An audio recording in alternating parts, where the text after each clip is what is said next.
Today I'm gonna be watching some Christmas horror stories. Horror stories. By Mr. Nightmare. Dang, that's not a good number. But yeah, bro. It is 3 Christmas horror stories. Apparently they're real. It says real, and yeah, let's check it out.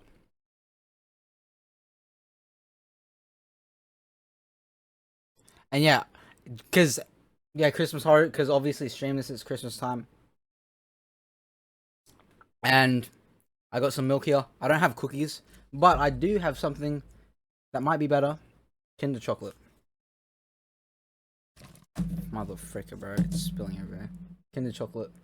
This is banging, bro. I'm not sure if they still have Kinder Surprise eggs. I might need to get one. But yeah, let's get into the 3 stories, bro. I used to be so scared watching these vids when I was younger.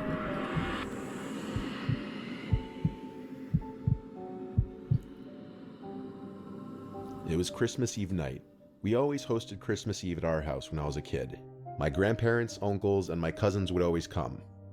This year I must have been like 12. My mom was making duck, as she always did on Christmas Eve. I was helping her cook and prepare this year because my dad actually had a really bad cold and was trying to not touch anything or stay too close to anyone. Our family slowly started showing up one by one. My Uncle Joe first with my cousins Chris and Valerie. They were the closest in age to me, so I've always been closest with them out of all my cousins. As soon as they got there, I got distracted from helping out my mom, because Chris brought over a video game for my PlayStation that I'd been wanting to play, Driver 2. We ran upstairs to my room to put the disc in and play, and Valerie came just to watch. But within a few minutes, my mom called my name up the stairs angrily, ruining the fun. I was hoping she'd just let me play, but she was already stressed from the amount of work that cooking and preparing for a big family is. So we had to resume playing the game later. We left it on pause, and all 3 of us went back downstairs. Most family had arrived already. I was juggling saying hi to everybody while helping set up the table and stuff. Within half an hour, the whole family was there, and dinner was almost ready. Okay. The table was already set, and half the family was already at the dinner table, including myself. Then I remember my mom yelling, "Ah, shit." She yelled for me to run to the basement to grab the stuffing, which she forgot to make. Our house didn't have an actual pantry closet, so my mom used the backside of the bar in the basement as a pantry. Something bad's gonna I happen went here. down to the basement to fetch the stuffing. There's someone down there. I was behind the bar looking for the damn stuff, when I noticed a blanket covering something in the corner next to the 2 sofas. At first glance, I assumed it was a person, one of my cousins hiding, trying to scare me.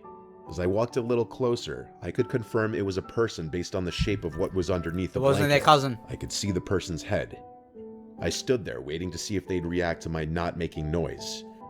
I was wondering how he or she would know when to jump out to scare me if they couldn't see me under that blanket. Suddenly the lights to the basement turned off, and I heard the basement door slam shut. I yelled "screw you" to whoever it was, Valerie or Chris. I knew it was one of them, not my older cousins. I was going to scare whoever was under the blanket. I had a feeling the 2 of them were trying to mess with me, but now the joke was on them. I was going to scare whoever was under that blanket. I tiptoed on the carpet to the corner of the room and yanked the blanket off whoever it was and started screaming to scare them. But instead of hearing one of my cousin's childish screams, I heard nothing. It was a man. Then a very strong grip grabbed me. Whoever it was went for my neck as soon as they felt where it was in the dark. For a few seconds I thought it was Chris roughhousing me, and I was screaming at him to stop, but this felt like the grip of a grown man. I started to scream for my life with whatever air was able to escape my lungs. The door to the basement opened and the light turned on, revealing an old, dirty, disheveled-looking man. He let me go and ran to the basement door which led to the backyard, not the basement door that led to the upstairs.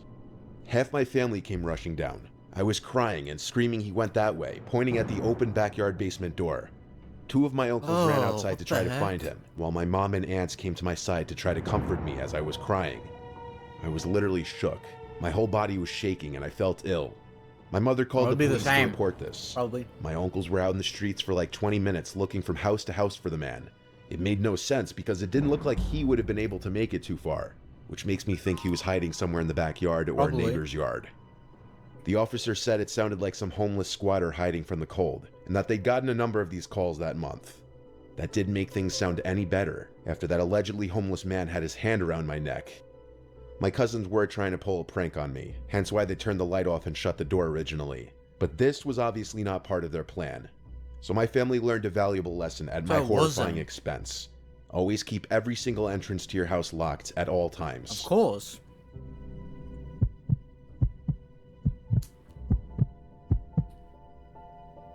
Story 2. It was Christmas Eve night. I was a little kid. My dad was briefly dating this woman named... Bro, about keeping the doors locked. You know, at my household, it's always locked. But when I was younger, like, I would always go to my friend's house because they were like next door, and then they moved, but then they moved like down the street. Like, I would always be at my friend's house, but the biggest difference I noticed is that they never lock the doors, bro. It's always open. The back door, front door, it's always opened. You know? So this type of stuff could happen. Like, it's different.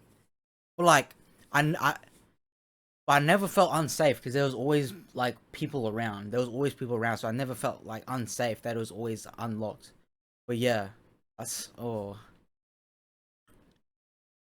But the bit where he was like, oh, there was a few cases of homeless people trying to get out of the cold. I think that's the. I can imagine that, like an old dude trying to get out of the cold, and then he grabs him because he like. I can see the point of view of the squatter, like, the lights get turned off, so he doesn't know, and then someone starts screaming, so he just grabs him, but, you know? Well, once he saw him, he let him go. Because I feel like, of course, if he really wanted to do it, he could have, like, really hurt him. Named Sydney. My mom died when I was really young, so for most of my childhood, I didn't know what it was like having a motherly... Cody Blaze. It was Christmas Eve night. I was a little kid. My dad was briefly dating this woman named Sydney. My mom died when I was really young, so for most of my childhood, I didn't know what it was like having a motherly figure in the house. When my dad started seeing Sydney, she would spend the weekends at our house once in a while, and my siblings and I liked that. Sydney always seemed like a decent woman, but I was a little kid, and I was perhaps biased because I just liked having a woman in the house. It was Christmas Eve. Sydney was spending the weekend with us for Christmas. I don't think she had much family herself. We watched the movie Elf as a family, my brother, sister, dad, and Sydney. After the movie ended, my dad and Sydney went to bed. I stayed up with my brother a little later to watch the Polar Express. Around the time the movie ended, Sydney came downstairs to tell us that it's maybe time to go to sleep. I was young, but I was old enough to be suspicious about Santa Claus by now, and I had a feeling it was always my dad putting the gifts under the tree. I went to my room to play. Bro, I've never believed that Santa Claus was ever real. Never thought like Easter Bunny was real. I guess that's just how I was raised. Like, my mom and dad would never like, oh, Santa Claus, like, that never happened. So ever since I was little, I always knew that, you know, that was cap. Play video games for a few hours. I snuck out of my room around 12 o'clock to see if the presents were under the tree yet. My bedroom was the only bedroom on the den level, so every other bedroom was upstairs. The living room and tree were on the first level, a half flight of stairs above my bedroom.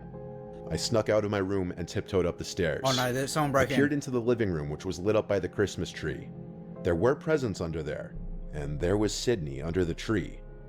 At first I thought she was placing the gifts there, and I thought I was right It's not Sydney, it's someone else, I bet. all along, that Santa wasn't real. But I quickly realized she wasn't placing the gifts there. She was shaking them, like trying to figure out what's inside of the boxes. She picked up one gift, which was in a gift bag, started digging through it, and pulled out something that looked like it was for my sister, like makeup. She analyzed it and put it back in the bag.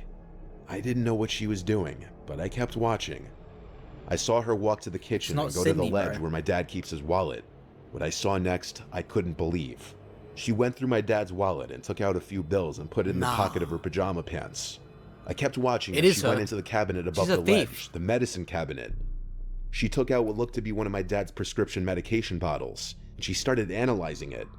She opened it, sniffed it, and then looked to her left, right at me. It was as if she was about to do something very bad and was checking that the coast was clear first, and she saw me right away. Her eyes widened, and she put the bottle back in the cabinet. I hurried down the stairs back to my room and crawled into bed, with my little kid mind thinking I somehow could still pretend to be asleep. Seconds later, the door creaked open and then shut. I didn't look, but I didn't know if she entered the room or not. A few minutes passed, and I finally felt it was safe to check if she was gone. I looked up, and Sydney was standing right over my bed. I gasped and almost screamed. She looked down at me. All I could see was the silhouette of her figure, making the sight of her even creepier. She said she saw me watching her, and said in this angry whisper that she wasn't doing anything wrong. She just wanted to make sure my dad was taking his medication. I replied okay, and she said Merry Christmas and left the room. The next day, after we opened gifts, my dad came into the living room angrily and said, "Who took $60 out of my wallet?" I looked at Sydney right away, who glanced back at me as if she knew that I knew. At that moment, I didn't tell my dad what I saw. Far out. But later that day, when my dad was still angry at my siblings and I, thinking one of us did it, I told him the truth of what I saw. My dad didn't believe me at first, but when I told him that she was going through his medication too, he started to believe me, because why would I lie about that? Later that night, believe the was kids, created bro. for a rather loud conversation between the two of them. But shockingly, my dad didn't ask Sydney to leave. She didn't admit to Simp. stealing his money, and I think my dad simply didn't know what to do. That night, I had my bedroom door locked, which my dad always told us to Bro. never. Even if it's a bit of money, even if it's $10. Pack them up, bro. It doesn't matter. It could, bro. It's the little things that you let slide. Like it could be she could have stole $5, but she's still stealing, bro. You see that she stole $5, and you're like, oh, it's still $5. But then what about all the things that you don't know she steals? You know, you just see one sign that she's doing it, bro. Pack her up, pack her up. And this goes for, you know, both ways, bro. Sees, and it not even in a relationship, friendships as well. If you see someone even steal something little, pack them up, bro. That's a sign. Like that, they're just telling you they're stealing. For you to say, "Oh, it's not a big deal," I still trust them. No, bro, you're dumb. Never do. But I just felt safer with it locked that night, and thank God I did lock it, because around the same time as the night before, I heard the doorknob to my bedroom door jiggle a few times. It was undoubtedly her, which the next day I confirmed when I asked my dad if it was him, and he said no. After she left that night, I begged and pleaded my dad to not have her over anymore because she scared me, and it looked like she was going to do something to his medication. I'm grateful my dad listened to me because he stopped seeing Sydney shortly after that. Good. I wonder what she was actually going to do to his medication if she didn't notice me watching her.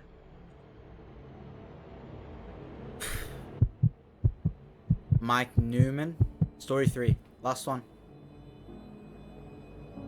Christmas night of 2021. It was a Saturday night. I went up to Vermont to be with my family for the holiday and stay with them for the weekend. I was staying there from Saturday, Christmas Day, to Monday. For Christmas Eve, I went with my girlfriend to her family's gathering. For actual Christmas, I'd be with mine. She didn't come with me, though. Our Christmas gathering wasn't huge, since our family's so spread out over the East Coast. It was my parents, my older brother, his girlfriend, my aunt and uncle, and myself. The house is big enough to accommodate all of us. We all did our family tradition of watching a movie together after dinner with the fireplace going. This year we watched Bad Santa, one of my dad's favorite Christmas movies. After the movie, we had pumpkin pie and ice cream, and afterwards played cards. Around 11, everyone started to get situated wherever they were sleeping. My brother and his girlfriend took one of the 2 spare bedrooms, and my aunt and uncle took the second. There was a nice pull-out couch in the living room that I'd be sleeping on, which I did not mind. I liked being able to sleep by the fireplace and tree. It was very cozy. I had the TV on as I was nodding off. When I felt that I was about to fall asleep, I turned off the TV and Christmas tree lights. The fire was breathing its last breaths, and the room was just about pitch black. My memory faded into a dream actually about Christmas and my family. Only in my dream, we weren't at my parents' house, we were at my uncle's house, and more of my family members were there, like my cousin Jackie and my aunt Melissa. It wasn't a very exciting or unusual dream.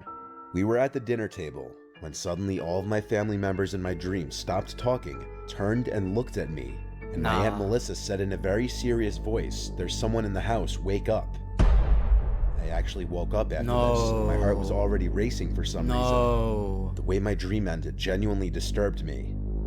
I sat up and looked around the dark room, actually feeling uncomfortable.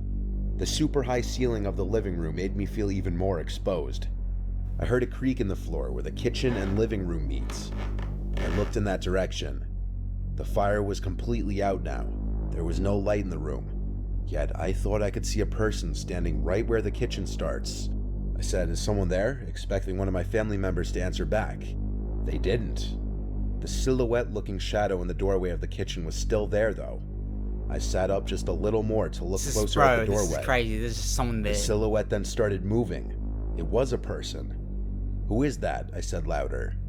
Whoever it was went towards the back door, and I heard the back door close. I started screaming for my family to wake up, and everyone came out of their rooms. Everyone. So what I had just seen was none of my family members.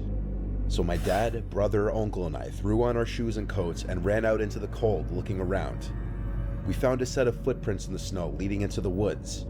Mind you, it was like 2 in the morning, and the neighboring houses aren't exactly on top of each other, so none of us were exactly eager to go into the woods following some unknown person's footsteps.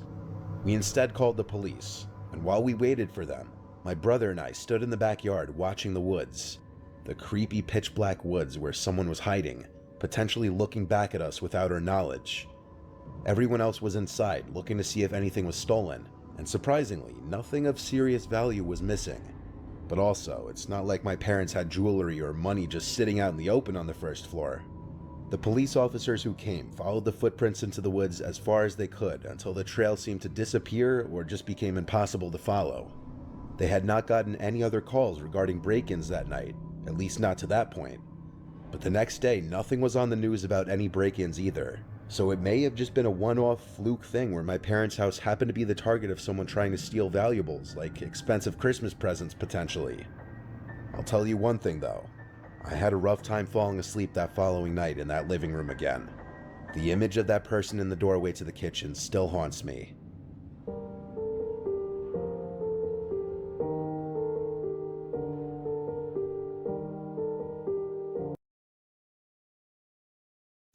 That's the end of the video, bro. Dang, these weren't too crazy. But bro, moral of the story, always keep your doors locked, especially at night. Especially at night, bro. That's when the bad stuff happens, at night. Cause you know everything is visible. That's when bad stuff happens. Bro, that's just so, it's like, these guys didn't get actually hurt. They didn't really get hurt, but it's just in your mind. Like, oh, especially for me, I'll be thinking about it so much. Like, I wouldn't feel safe in the house, bro.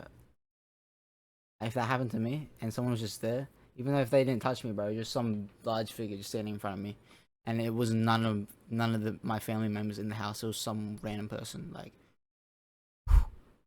oh my gosh, bro.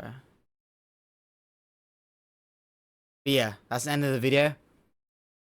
Let me know how you felt about them stories, and yeah, bro, Christmas horror stories. Appreciate you guys watching the stories with me.